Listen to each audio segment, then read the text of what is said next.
Same as ever จิตวิทยาเอาชนะอนาคตครับในโลกนี้มีการเปลี่ยนแปลงเยอะใช่ไหมครับทุกท่านแต่มีคำถามหนึ่งที่น่าสนใจอย่างยิ่งหากการเปลี่ยนแปลงในโลกเกิดขึ้นอยู่ตลอดเวลาแล้วมีอะไรบ้างที่ไม่ว่าเวลาจะผ่านไปนานแค่ไหนสิ่งเหล่านั้นก็จะยังเป็นดังเดิมนี่คือจุดเริ่มต้นของหนังสือเล่มนี้ครับผมมีโอกาสได้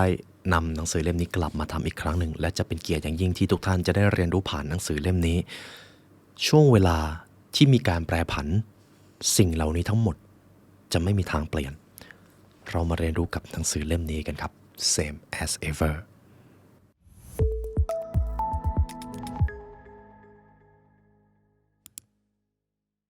นี่คือวิชาที่ทรงพลังที่สุดที่พวกเราจะมอบให้แก่ท่านมันจะเปลี่ยนแปลงชีวิตของท่านไปสู่ความเป็นไปได้ใหม่ตั้งแต่ระดับกายภาพไปจนถึงจิตวิญญาณหากทุกท่านสามารถทำให้3องค์ประกอบนี้มีพลังงานที่สูงได้ความเป็นไปได้ใหม่จะเกิดครับและทั้งหมดนั้นอยู่ในตัวท่านมาตั้งแต่แรกแล้วการเรียนรู้และการศึกษาคือสิ่งที่กำหนดอิสรภาพในชีวิตด้วยสิ่งนี้จะทำให้คนกล้าคิดกล้าทำกล้าฝันและกล้าจินตนาการด้วยการศึกษาเราจะสร้างโลกใหม่ได้ทั้งใบ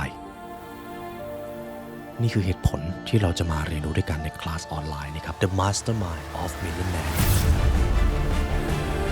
สำหรับคอร์สนี้ครับเราจะจัด2รอบละ2วันรอบแรกครับวันเสาร์ที่19ตุลาคมและวันที่26ตุลาคมเริ่มคอร์ส1:09 น.ครับและเรามาเรียนรู้กับ The Mastermind of Millionaire กันนะครับเพราะการเรียนรู้จะทำให้คุณเป็นอิสระ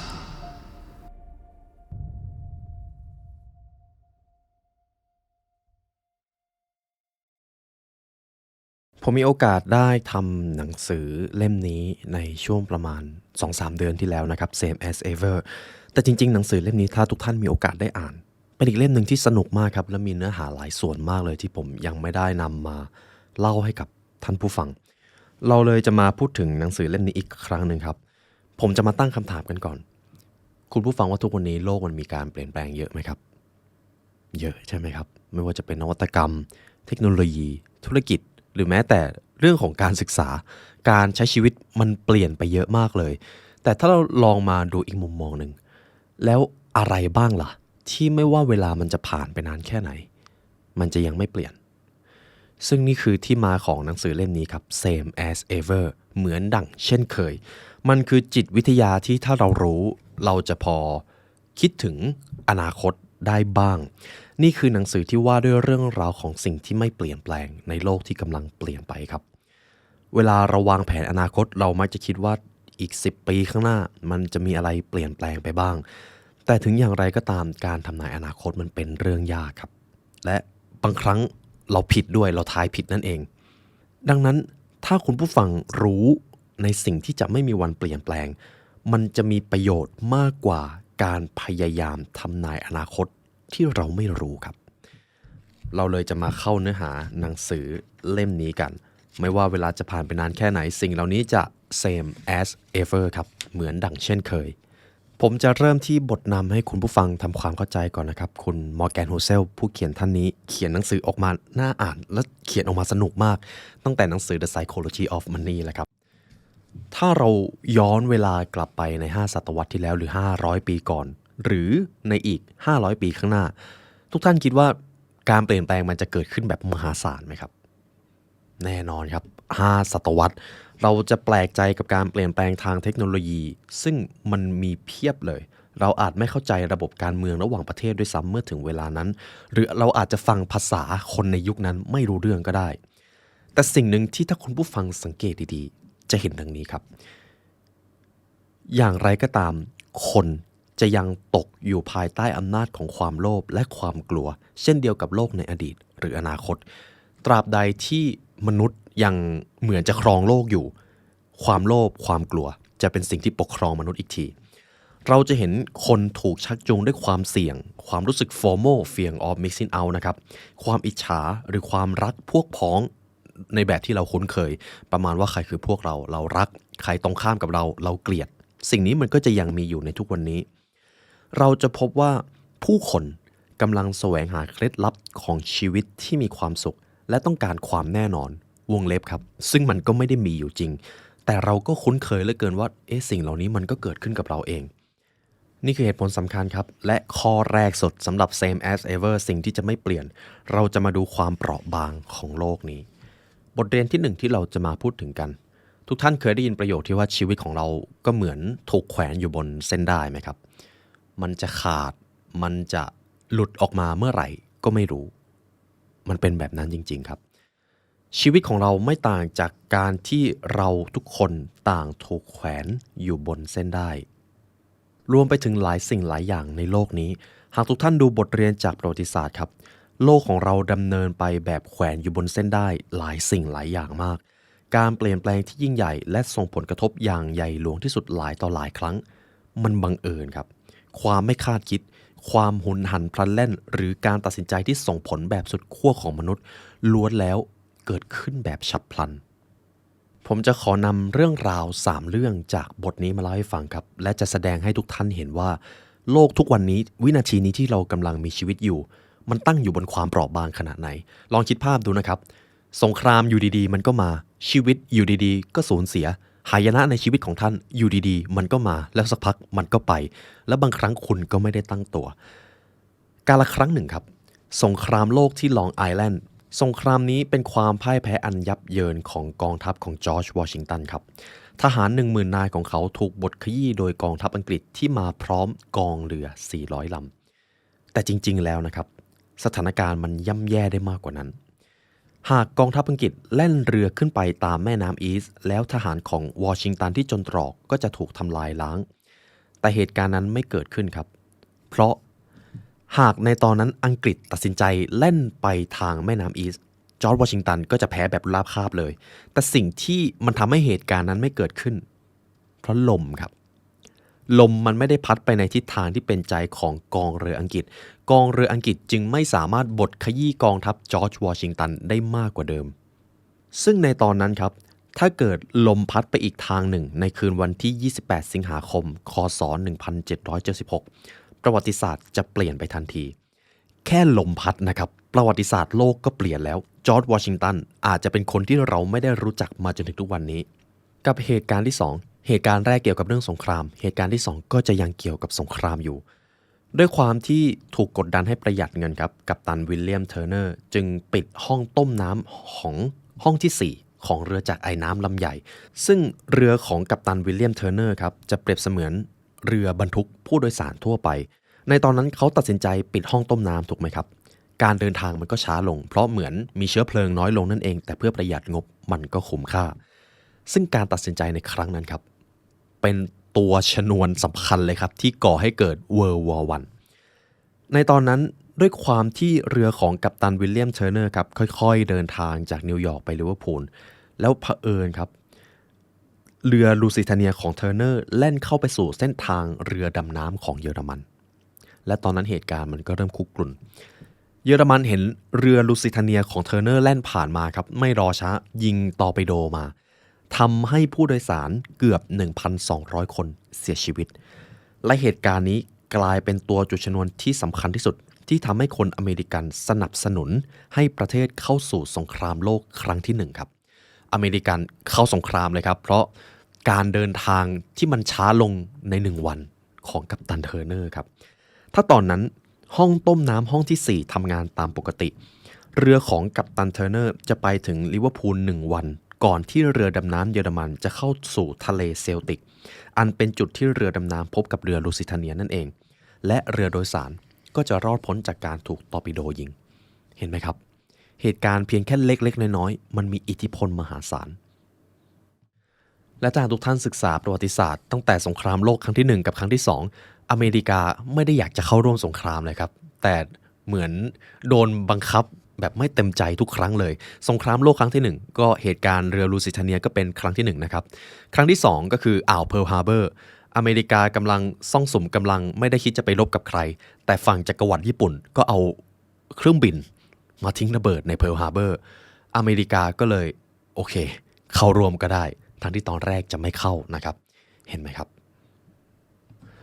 และในชีวิตเราครับมีเรื่องทำนองนี้ให้เล่าได้ทั้งวันเลยเหตุการณ์สำคัญอาจเปลี่ยนไปแบบหน้ามือเป็นหลังมือ หากมีสิ่งเล็กๆน้อยๆบางสิ่งผิดไปจากเดิมไม่แน่นะครับว่าสมมุติตอนเช้าคุณผู้ฟังตัดสินใจก้าวเท้าขวาออกจากบ้านมันอาจจะมีเหตุการณ์หนึ่งที่แตกต่างจากการก้าวเท้าซ้ายออกจากบ้านก็ได้แต่สิ่งที่เราอยากให้เข้าใจก็คือไม่ว่าโลกจะเป็นอย่างไรมันก็จะมีการเปลี่ยนแปลงได้ในฉับพลันเสมอจากอุบัติเหตุเล็กๆน้อยๆบางอย่างที่ไม่มีใครคาดคิดเหตุการณ์มีการทบต้นกันเหมือนเงินครับและลักษณะเด่นของการทบต้นคือการที่จุดเริ่มต้นเล็กๆก่อให้เกิดสิ่งที่ใหญ่โตมโหฬารนั้นเป็นสิ่งที่เป็นไปได้เสมอ same as ever ครับทีนี้ผมจะพาคุณผู้ฟังมาที่ปรัชญาชีวิตข้อที่2ผมใช้คำนี้ได้เลยนะครับความเสี่ยงคือสิ่งที่เรามองไม่เห็นตรงตัวครับมนุษย์มักทายอนาคตแม่นยกเว้นเรื่องที่ไม่คาดคิดและเรื่องที่ไม่คาดคิดและไม่มีใครไปทำนายเนี่ยแหละครับมักจะเป็นเรื่องที่สำคัญที่สุดที่จะมีอิทธิพลต่อความเสี่ยงแน่นอนครับไม่มีใครรู้อนาคตถูกต้องไหมครับทุกท่านแต่ถ้าดูดีๆแล้วเรามักทายอนาคตแม่นยกเว้นเรื่องไม่คาดคิดซึ่งมันมักจะเป็นเรื่องที่สำคัญที่สุดหากพูดถึงความเสี่ยงครับคุณผู้ฟังลองนึกถึงความเสี่ยงอะไรก็ได้ในชีวิตครับอุบัติเหตุการสูญเสียคนที่ท่านรักการสูญเสียหน้าที่การงานอะไรก็ตามที่มันเป็นความเสี่ยงมันมักจะเป็นเหตุการณ์ที่ไม่มีใครรู้ว่าจะเกิดขึ้นเพราะเมื่อไม่มีใครรู้ก็ไม่มีใครเตรียมตัวรับมือแน่นอนครับพอเราไม่รู้เราก็ไม่คิดจะทำและเมื่อไม่มีใครเตรียมตัวรับมือความเสียหายที่รุนแรงมันจะเกิดขึ้นในภาษาทางเศรษฐกิจจะมีคำว่า black swan นะครับหรือแปลได้ว่าเป็นหงส์ดำหงส์ดำคือหงส์ที่มีสีเป็นสีดำมักจะหาได้ยากเมื่อก่อนเราไม่เคยเชื่อกันครับว่าหงส์เนี่ยมันมีสีดำด้วยแต่พอเราไปเจอปุ๊บมันก็เลยเป็นความตกใจว่าโอ้โหตั้งแต่ก่อนที่จะมาเจอหงส์ประเภทนี้เราเชื่อกันมาตลอดเลยว่าหงส์ดำมันไม่มีแต่พอเจอมันก็เปรียบเสมือนการเจอในสิ่งที่ไม่คาดคิดและไม่มีใครเตรียมตัวที่จะรับมือกับมันเลยนั่นเองเรื่องราวสั้นๆต่อไปนี้ครับเป็นเรื่องของชายคนหนึ่งซึ่งได้รับบทเรียนนี้อย่างแสนสาหัสเป็นเรื่องของการเดินทางสู่อวกาศครับในตอนนั้นครับมีโปรเจกต์หนึ่งที่จะทำให้บอลลูนลอยส่งขึ้นไปที่อวกาศการบินบอลลูนครับมันก็จะต้องมีการเตรียมตัวทั้งนักบินมีการเตรียมตัวทั้งเชื้อเพลิงและบอลลูนก็จะต้องมีประสิทธิภาพที่จะไม่เกิดข้อผิดพลาดเพราะจะต้องบินส่งไปถึงอวกาศเลยนะครับการบินบอลลูนครั้งนั้นถูกจัดทำขึ้นวันที่4พฤษภาคม1961เขาได้นำวิกเตอร์พลาเทอร์ชาวอเมริกันครับพร้อมกับนักบินอีกคนหนึ่งขึ้นสู่ความสูง 113,000 ฟุตนะครับแตะขอบจักรวาลเลยนะครับโดยมีจุดมุ่งหมายเพื่อทดสอบชุดอวกาศใหม่ของ NASA ทุกท่านครับการบินนั้นประสบความสำเร็จครับวิศวกรเตรียมตัวดีนักบินเตรียมตัวดีการคำนวณแรงต่างๆทำออกมาดีมากชุดอวกาศก็ทำงานได้อย่างสมบูรณ์แต่มันมีความเสี่ยงหนึ่งครับที่ไม่มีใครคิดแล้วมันเกิดขณะที่พลาเทอร์กลับสู่พื้นดินครับเขาได้เปิดหน้ากากด้านหน้าของหมวกเมื่อถึงระดับความสูงที่เขาสามารถหายใจได้สมมุติคุณผู้ฟังเดินทางไปบอลลูนไปถึงอวกาศและคุณจะต้องใช้ชุดอวกาศถูกต้องไหมครับพอกลับมาถึงโลกคุณเริ่มมีอากาศมาหายใจได้คุณก็เปิดหน้ากากออกมันก็สมเหตุสมผลดีเห็นได้ชัดว่าเขาต้องการสูดอากาศบริสุทธิ์เขาลงสู่ทะเลตามแผนครับบอลลูนแล่นลงทะเลเลยและเฮลิคอปเตอร์ก็บินมาครับบินมาเพื่อที่จะรับนักบินอวกาศไปแต่มันมีความผิดพลาดหนึ่งเกิดขึ้นในตอนนั้นครับพลาเทอร์ผูกเชือกจากเฮลิคอปเตอร์เข้ากับตัวเองแต่เขาเกิดพลัดตกลงไปในทะเลครับตกลงไปทั้งชุดอวกาศเลยครับมันก็ดูไม่น่าจะเป็นเรื่องใหญ่และทุกคนในเฮลิคอปเตอร์ก็ไม่ได้ตกใจครับก็แค่คนตกน้ำเพราะชุดอวกาศก็กันน้ำและลอยน้ำได้อยู่แล้วครับแต่คุณผู้ฟังจำได้ไหมครับว่าพลาเทอร์นักบินอวกาศทำอะไรไปครับเปิดหน้ากากครับเขาเปิดหน้ากากแน่นอนน้ำก็ไหลเข้าไปในชุดและชุดอวกาศมันถูกซีลไว้ดีมากคือถ้าน้ำไหลเข้าไปมันจะออกไม่ได้ก็กลายเป็นว่าชุดอวกาศกลายเป็นแหล่งกักเก็บน้ำชั้นดีครับจมครับชุดอวกาศจึงปกป้องเขาไม่ได้อีกต่อไปน้ำทะลักเข้ามาในชุดแล้วการจะถอดชุดอวกาศมันยากมากๆแล้วพลาเทอร์ก็จมลงทะเลไปครับทั้งที่การส่งคนคนหนึ่งขึ้นไปในอวกาศต้องมีการวางแผนอย่างสลับซับซ้อนต้องผ่านประสบการณ์นับไม่ถ้วนแต่สุดท้ายโดนความเสี่ยงที่ไม่คาดคิดเล่นงาน นี่แหละครับคุณผู้ฟังเห็นไหมครับความเสี่ยงที่มันมักจะก่อปัญหามากที่สุดคือความเสี่ยงที่เราไม่ได้คิดลองดูข่าวใหญ่ๆในโลกนี้ครับไม่ว่าจะเป็นเหตุการณ์โควิด -19 911 Pearl Harbor หรือ The Great Depression เศรษฐกิจตกต่ำครั้งใหญ่นะครับลักษณะร่วมของมันไม่ใช่เรื่องความใหญ่โตของเหตุการณ์แต่อยู่ตรงความน่าประหลาดใจที่ไม่มีใครคาดคิดเลยผมเชื่อว่าแทบจะเป็นศูนย์เลยครับที่เราจะมีสักคนที่รู้ว่าโควิด -19 เนี่ยมันจะเกิดขึ้นในปีนั้นปีนี้นะไม่มีใครรู้แน่นอนครับอยู่ดีๆมันจะมาก็มานี่คือคำอธิบายกฎของโลกนี้ได้อย่างชัดเจนมีขึ้นก็มีลงและบางครั้งมันก็มาโดยที่เราไม่ตั้งตัวโดยเฉพาะอย่างยิ่งถ้าพูดถึงสิ่งที่เกิดขึ้นในโลกนะครับ The Great Depression ถ้าให้นักประวัติศาสตร์เศรษฐศาสตร์ลองบอกชื่อคนที่ทำนายถึงภาวะเศรษฐกิจตกต่ำครั้งนั้นคำตอบก็คือไม่มีครับไม่มีใครทำนายเอาไว้ได้เลยสิ่งที่สำคัญอย่างยิ่งก็คือคนที่เป็นผู้ใหญ่ก็ไม่ได้รู้เรื่องที่กำลังเป็นไปในโลกไม่ต่างจากเด็กในหลายๆตัวอย่างที่ผมยกมานะครับความเสี่ยงจึงเป็นสิ่งที่พวกเขาไม่รู้ว่ากำลังจะเกิดขึ้นจากนิยามดังกล่าวเราก็ทำอะไรไม่ค่อยได้มากเท่าไหร่ครับเกี่ยวกับเรื่องนี้มันเป็นอย่างที่มันเป็นอยู่แล้วมันเป็นไปไม่ได้ที่จะวางแผนเพื่อรองรับสิ่งที่คุณจินตนาการไม่ถึงและยิ่งเราคิดว่าตัวเองคิดอย่างครบครันแล้วมากเท่าไหร่เราก็จะยิ่งตกใจกับสิ่งที่ไม่คาดคิดได้มากขึ้นเท่านั้นเอาละครับทุกท่านปรัชญาชีวิตข้อที่3ที่เราจะมาพูดคุยกันเกี่ยวกับเรื่องของความสุขความคาดหวังกับความจริงนี่คือกฎแห่งความสุขข้อแรกครับคือการคาดหวังให้น้อยพอเราคาดหวังน้อยเราจะสุขกับปัจจุบันมากขึ้นครับความสุขของมนุษย์จะขึ้นอยู่กับความคาดหวังของตัวเองทุกท่านว่าจริงไหมครับในโลกที่มักดีขึ้นสำหรับคนส่วนใหญ่ตลอดเวลาทุกท่านลองสังเกตดูนะครับย้อนกลับไปศตวรรษที่แล้วกับศตวรรษนี้ทุกท่านคิดว่าโลกของเราเนี่ยดีขึ้นหรือเปล่าเรามีเทคโนโลยีอำนวยความสะดวกมากขึ้นถูกไหมครับเรามีบ้านหลังใหญ่ขึ้นเรามีที่นอนที่ดีขึ้น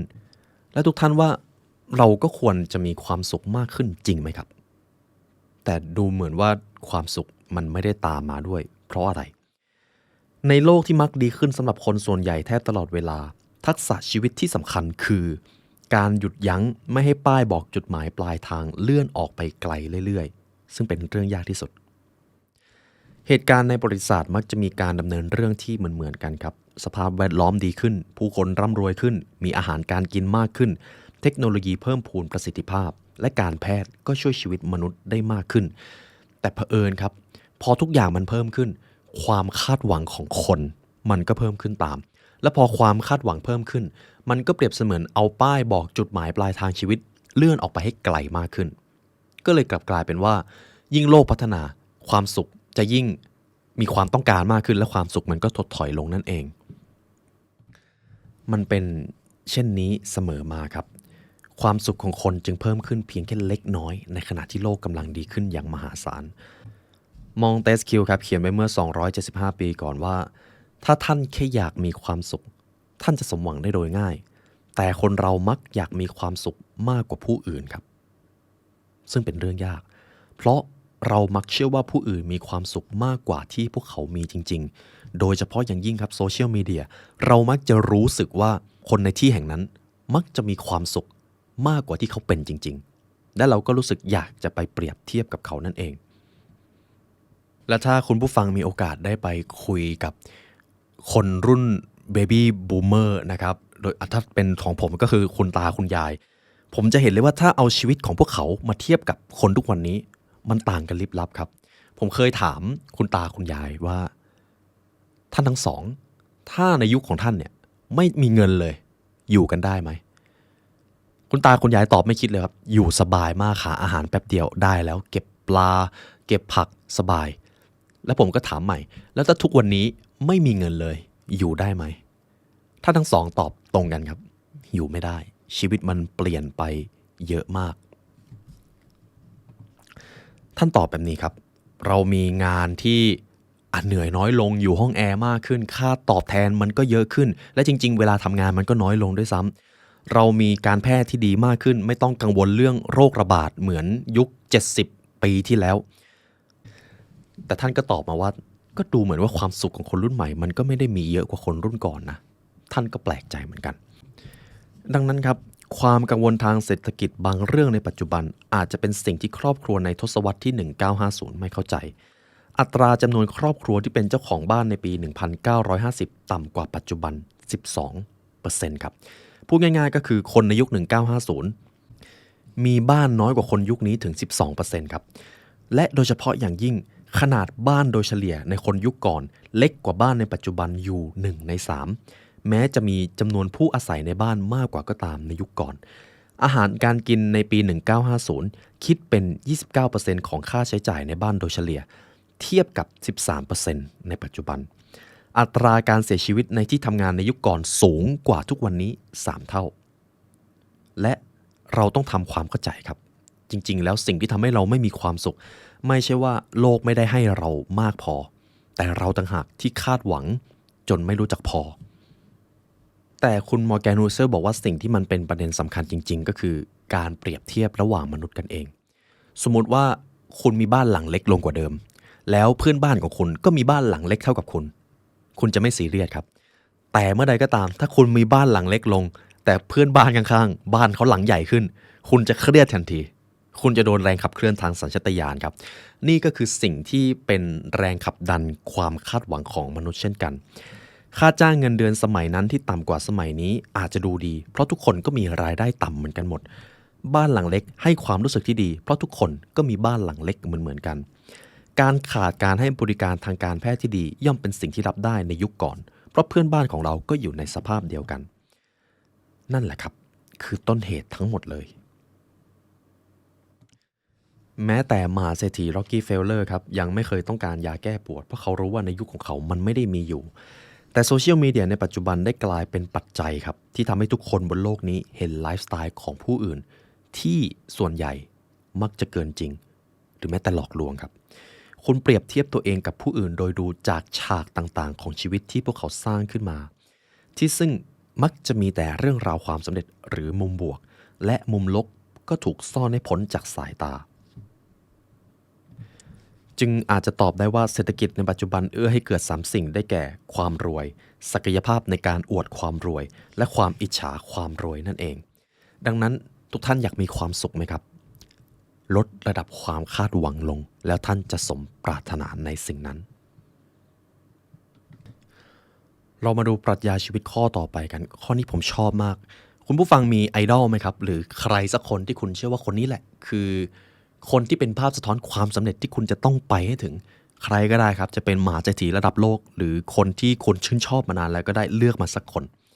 เราจะมาดูปรัชญานี้กันมนุษย์สุดขั้วคนที่มีมุมมองต่อโลกที่ไม่เหมือนใครและเขาเป็นคนที่คุณชอบบางทีเขาอาจจะมีมุมมองต่อโลกที่สุดขั้วและคุณอาจจะไม่ชอบมุมมองนั้นเหมือนกัน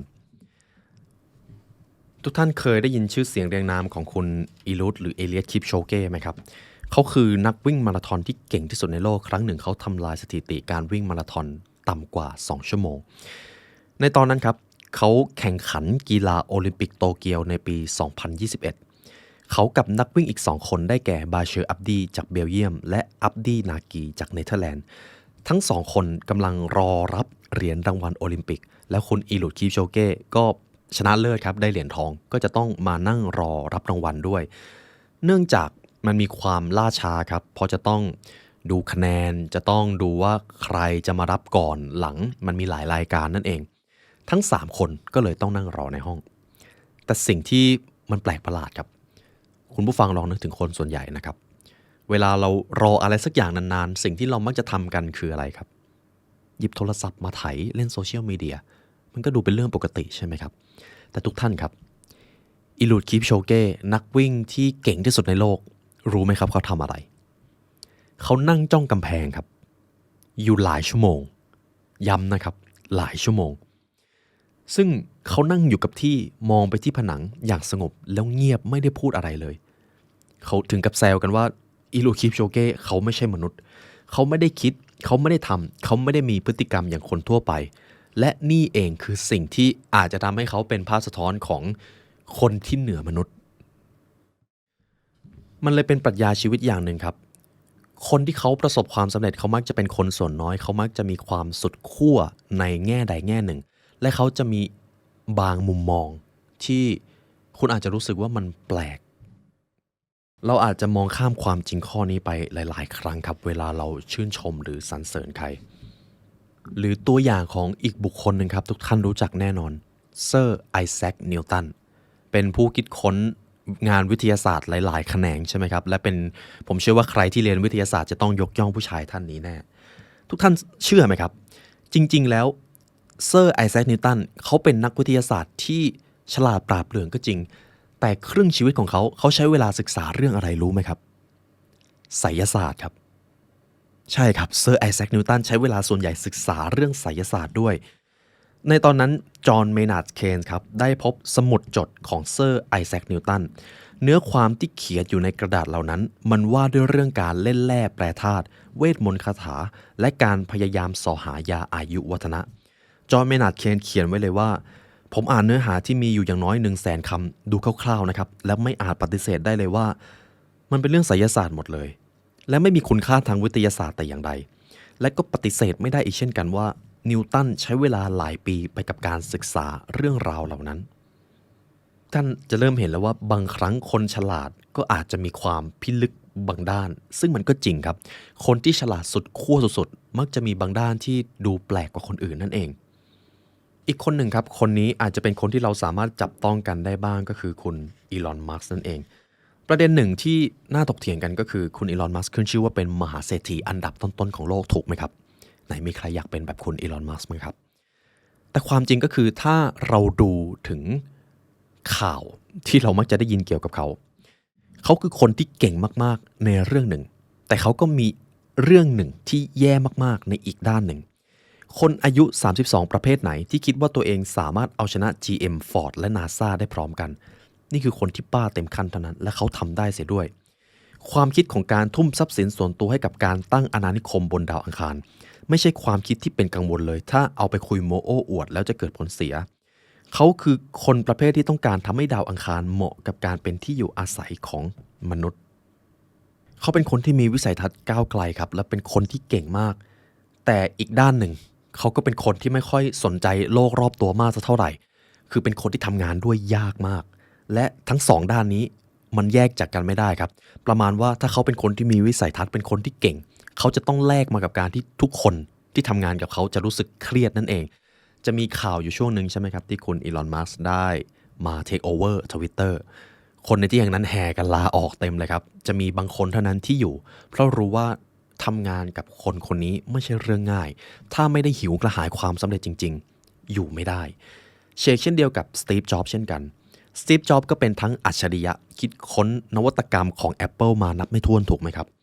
แต่อีกด้านหนึ่งเขาขึ้นชื่อว่าเป็นปีศาจในร่างของหัวหน้าครับถ้าทุกท่านมีโอกาสได้ไปประชุมกับคุณสตีฟจ็อบส์ในการคิดค้นนวัตกรรมและคุณเผลอออกความเห็นหรือพูดอะไรบางอย่างที่มันไม่เข้าหูเขาจะไม่เงียบนะครับเขาจะทุบโต๊ะแล้วก็ด่าคนตรงนั้นเลยซึ่งแน่นอนครับไม่ว่าจะเก่งขนาดไหนก็จะมีใจแป้วอยู่เหมือนกันตรงนี้เลยเป็นอีกปรัชญาชีวิตหนึ่งที่เราควรศึกษามากเลยครับไม่ว่าท่านจะมีใครเป็นไอดอลของการประสบความสำเร็จก็ตามแต่ผมอยากให้ทุกท่านฟังประโยคนี้ในวันหนึ่งผมคิดขึ้นมาได้ว่าสำหรับบรรดาคนที่ผมรู้สึกอิจฉาหรืออยากจะเป็นแบบเขานั้นผมไม่สามารถเลือกเพียงบางส่วนในชีวิตของพวกเขาได้ผมไม่อาจบอกได้ว่าผมอยากได้ร่างกายของเขาหรือผมอยากได้เงินทองของเขาหรือผมอยากได้บุคลิกของเขาแต่คุณจะต้องเป็นตัวเขาคนนั้นแล้วคุณอยากเป็นคนที่มีการแสดงออกมีความปรารถนามีครอบครัวมีระดับความสุขเหมือนเขาหรือไม่คุณก็จะต้องมีลักษณะอย่างคนคนนั้นด้วยถ้าคุณไม่พร้อมที่จะแลกชีวิตกับเขาอย่างสมบูรณ์24ชั่วโมงต่อวัน7วันต่อสัปดาห์แบบเต็มร้อยถ้าเช่นนั้นก็ไม่มีเหตุผลที่คุณจะต้องไปอยากเป็นเหมือนเขาเลยหากคุณอยากเป็นแบบสตีฟจ็อบส์คุณอาจจะเป็นคนที่คิดค้นนวัตกรรมกระชอนโลกก็จริงแต่คุณจะต้องแลกมากับการที่เป็นคนอารมณ์ร้อนแล้วก็ไม่ค่อยมีใครอยากทำงานด้วยซึ่งคุณจะต้องรับมาทั้งหมดเห็นไหมครับทุกท่านทุกอย่างมีสิ่งที่ต้องแลกครับไม่ว่าเราจะอยากมีชีวิตแบบผู้อื่นหรือไม่ก็ตามมันล้วนแล้วแต่มีผลต่อชีวิตเราได้ขอเพียงเราเลือกคนต้นแบบให้ดีก่อนเท่านั้นครับต่อไปผมจะข้ามมาที่อีกหนึ่งปรัชญาชีวิตที่สำคัญมากๆนะครับคุณผู้ฟังโดยเฉพาะในทุกวันนี้เราจะเห็นว่าการประสบความสำเร็จเร็วๆมันมักจะได้รับความนิยมทุกท่านเห็นด้วยไหมครับแต่จริงๆนั่นคือหายนะครับเพราะอะไรเดี๋ยวผมจะพาทุกท่านมาศึกษาปรัชญานี้กัน ความคิดดีๆหรือสิ่งดีๆใดก็ตามที่ถูกเร่งมากเกินไปมันจะกลายเป็นความคิดแย่ๆได้ทันทีครับเพราะอะไรวอร์เรนบัฟเฟตต์เคยพูดติดตลกครับคุณไม่สามารถมีลูกได้ภายใน1 เดือนด้วยการทำให้ผู้หญิง9 คนท้องซึ่งมันก็เป็นเรื่องจริงแต่เราจะแปลกใจมากที่มีคนจำนวนมหาศาลมักจะทำให้กระบวนการหนึ่งๆดำเนินไปเร็วกว่าขีดจำกัดของมันในโลกนี้ครับสิ่งต่างๆส่วนใหญ่ล้วนมีขนาดและความเร็วตามธรรมชาติของมันความเสียหายจะเกิดขึ้นหากเราพยายามผลักดันมันให้ไปไกลกว่าขีดจำกัดเหล่านั้นถ้าผมไม่นำเรื่องเล่านี้มามันจะเป็นเรื่องน่าเสียดายอย่างยิ่งครับเป็นเรื่องของโรเบิร์ตวาร์ดโลครับเขาคือมนุษย์ที่สูงที่สุดในโลกคุณผู้ฟังลองคิดดูนะครับว่าถ้าตัวเรามีความสูงถึง8 ฟุตมันจะดีหรือแย่ขนาดไหนคุณโรเบิร์ตวาร์ดโลครับด้วยความผิดปกติของต่อมใต้สมองทำให้ร่างกายของเขาได้รับฮอร์โมนเติบโตจำนวนมากเขาสูงขึ้นอย่างพรวดพราดเขาสูง6 ฟุตในตอนอายุ7 ขวบและสูง8 ฟุตเมื่อถึงอายุ11 ปีและในตอนที่เขาเสียชีวิตในตอนอายุ22 ปีความสูงของเขาเกือบ9 ฟุตครับกับน้ำหนัก500 ปอนด์สวมรองเท้าเบอร์37มือของเขากว้าง1 ฟุตหากมนุษย์คนหนึ่งมีขนาดตัวที่ใหญ่ไปจนถึงขนาดนั้นเขาน่าจะเป็นยักษ์เขาน่าจะดูน่าเกรงขามมากเลยแต่ความจริงมันเป็นแบบนี้ครับหากในชีวิตของเขาเป็นนิยายเขาก็คงได้รับบทเป็นนักกีฬาเหนือมนุษย์เป็นฮีโร่ที่สามารถวิ่งได้เร็วกว่ากระโดดได้สูงกว่ายกของได้หนักกว่าเหมือนอุลตร้าแมนเลยครับเวลาขยายร่างและสู้กับสัตว์ประหลาดโอ้โหดูเก่งมากเลยแต่ชีวิตของวาร์ดโลในเรื่องราวนิทานในความเป็นจริงไม่ได้เป็นแบบนั้นครับโรเบิร์ตวาร์ดโลครับต้องใช้เหล็กค้ำที่ขาถึงจะยืนได้เขาต้องใช้ไม้เท้าในการเดินขาของเขาขยับไม่ได้ครับเพราะเขาต้องใช้พลังในการเดินสูงมากในวิดีโอที่บันทึกภาพในตอนที่เขามีชีวิตอยู่นะครับการเคลื่อนที่ของเขามันดูงุ่มง่ามแล้วก็ช้าไปหมดเลยครับเขาแทบไม่สามารถยืนได้ด้วยตัวเองด้วยซ้ำเขาจะต้องยืนพิงผนังแล้วด้วยน้ำหนักตัวที่มันมากครับ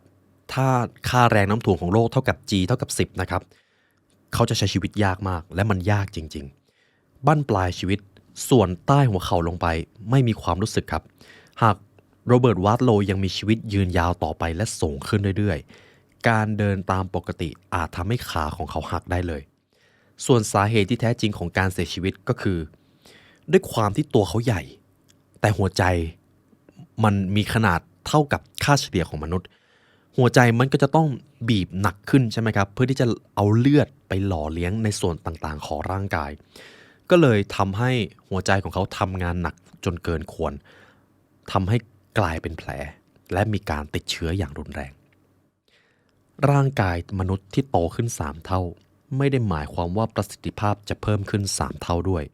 เพราะกลไกของร่างกายมันไม่ได้เป็นไปตามนั้นเห็นได้จากสัตว์ที่ตัวใหญ่ครับมักจะมีขาที่สั้นและล่ำอย่างเช่นช้างทุกท่านลองคิดดูนะครับช้างตัวใหญ่มากขาของมันก็จะต้องใหญ่ตามเพื่อที่จะแบกรับน้ำหนักของมัน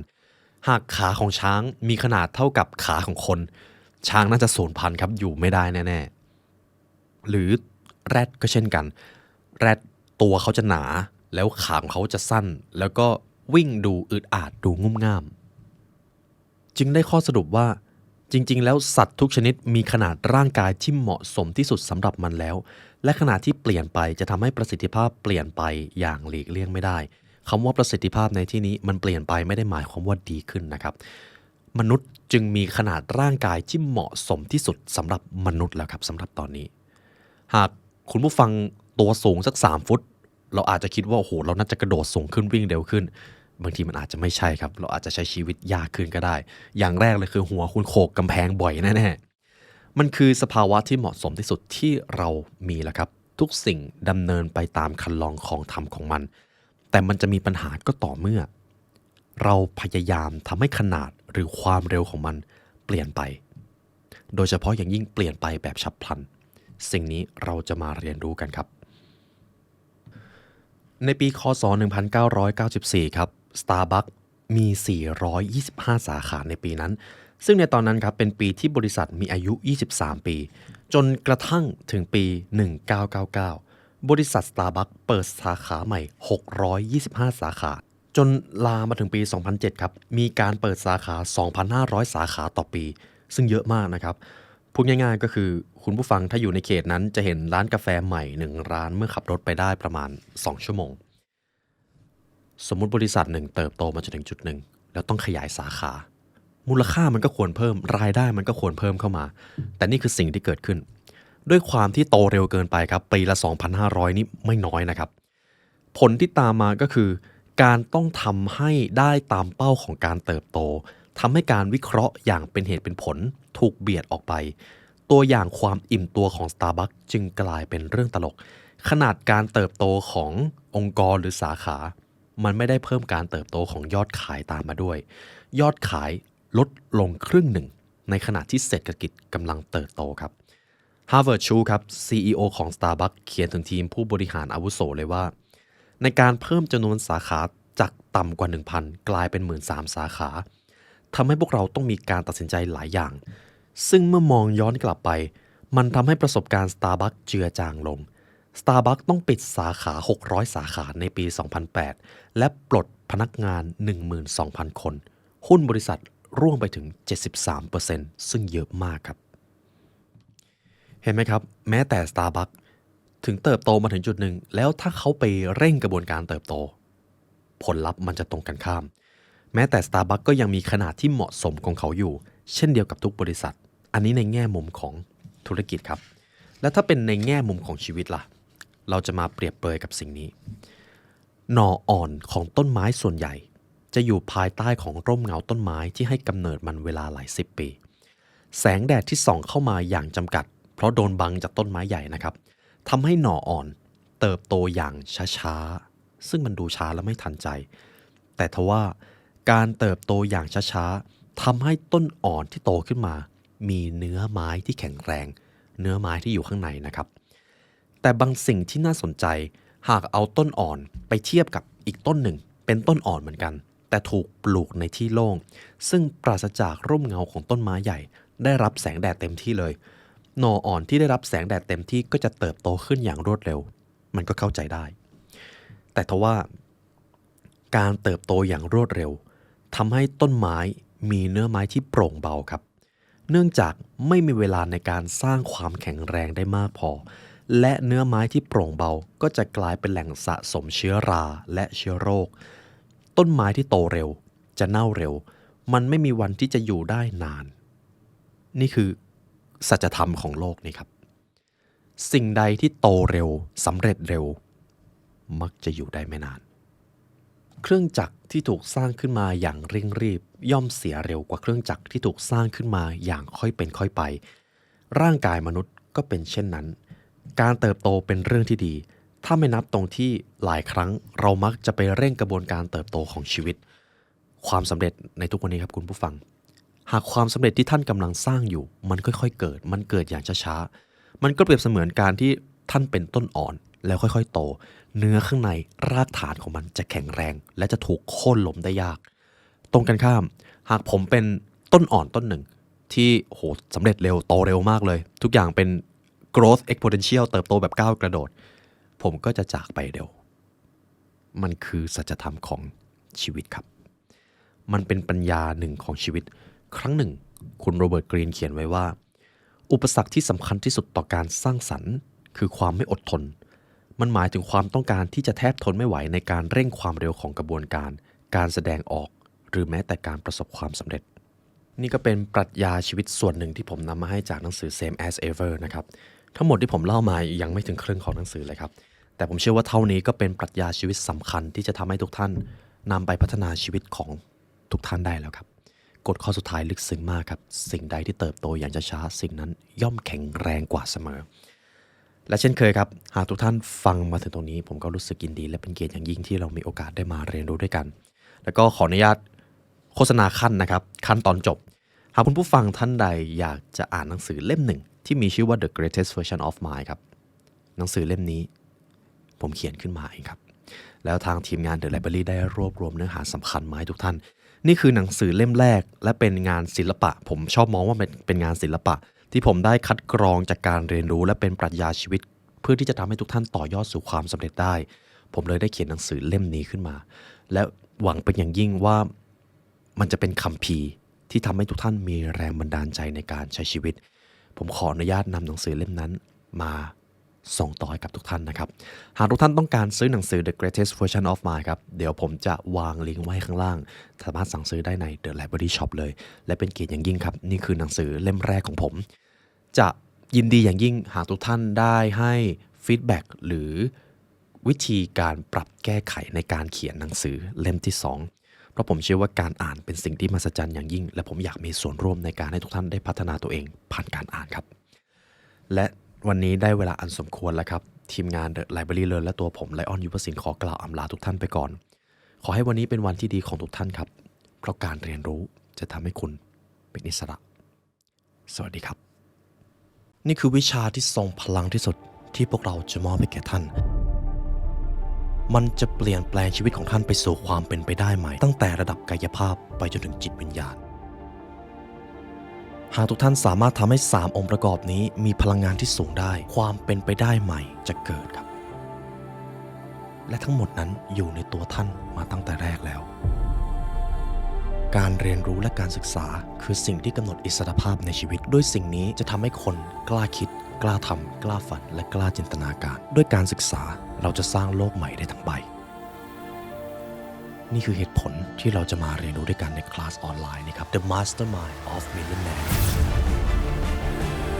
สำหรับคอร์สนี้ครับเราจะจัด2รอบละ2 วันรอบแรกครับวันเสาร์ที่19 ตุลาคมและวันที่